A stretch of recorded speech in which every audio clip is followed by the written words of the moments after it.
Dès le lendemain, Hildebert se rendit au château de Riquette.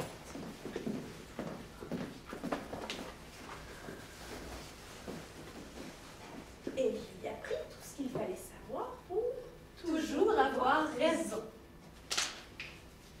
Hildebert la remercia et s'apprêta à rentrer chez lui quand elle lui demanda: Hildebert, voudriez-vous m'épouser? Oh non, madame, vous êtes beaucoup trop laide. Bon, je comprends. À demain alors. À demain, je n'ai pas besoin de revenir demain, puisque je sais déjà tout ce qu'il faut savoir pour avoir... quoi déjà? Raison. Ah oui, raison. Vous savez comment toujours avoir raison, mais vous ne savez pas comment reconnaître la vérité. Demain, je vous apprendrai comment reconnaître la vérité. Et dès le lendemain, Hildebert se rendit au château de Riquette. Elle lui apprit tout ce qu'il fallait savoir pour Reconnaître la vérité. Hildebert la remercia et s'apprêta à rentrer chez lui quand il lui demanda: Hildebert, voudriez-vous m'épouser? Oh non, madame, je suis beaucoup trop beau pour vous et vous êtes si hideuse. Je comprends. À demain alors. À demain, je n'ai pas besoin de revenir demain, puisque je sais déjà comment reconnaître la vérité. Vous savez comment reconnaître la vérité, mais vous ne savez pas comment parler de la vérité sans faire de peine. Demain, je vous apprendrai comment parler de la vérité sans faire de peine. Alors, dès le lendemain, Hildebert se rendit au château de Riquette. Elle lui apprit tout ce qu'il fallait savoir pour... Se laver les pieds parce qu'au niveau de l'odeur... Non! Elle lui apprit tout ce qu'il fallait savoir, toujours, Dire la vérité sans faire de peine. Hildebert la remercia et s'apprêta à rentrer chez lui quand il lui demanda: Hildebert, voudriez-vous m'épouser?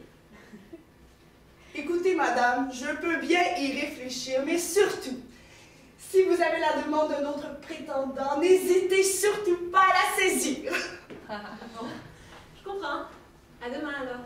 À demain, je n'ai pas besoin de revenir demain, puisque je sais déjà comment dire la vérité sans faire de peine. Vous savez comment parler de la vérité sans faire de peine, mais vous ne savez pas comment être heureux. Demain, je vous apprendrai comment être heureux.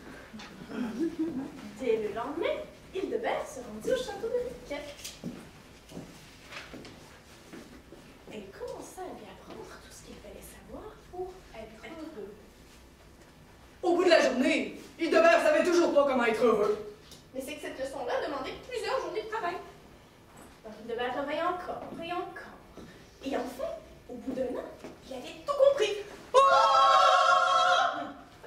À ce moment-là, quand Riquette lui demanda: Hildebert, voudriez-vous m'épouser?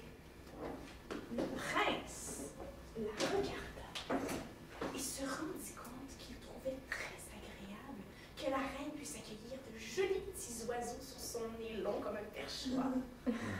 Il trouvait très charmant ce sourire étincelant comme des diamants et ce rire si unique qui la rendait très spéciale. Enfin, il trouvait très séduisant que la princesse ait une petite houppette qui lui donnait l'air épique d'un porc-épic. Et surtout, elle était très intelligente. C'est pourquoi le prince répondit: Durant tous ces derniers mois passés à vos côtés, vous m'avez appris tellement de choses importantes, Riquette, que la chose qui me sera la plus précieuse sera celle que vous m'avez apprise à votre insu, c'est-à-dire l'essentiel est invisible pour les yeux qu'on peut voir avec le cœur. C'est pourquoi je vous réponds: oui, oui, oui!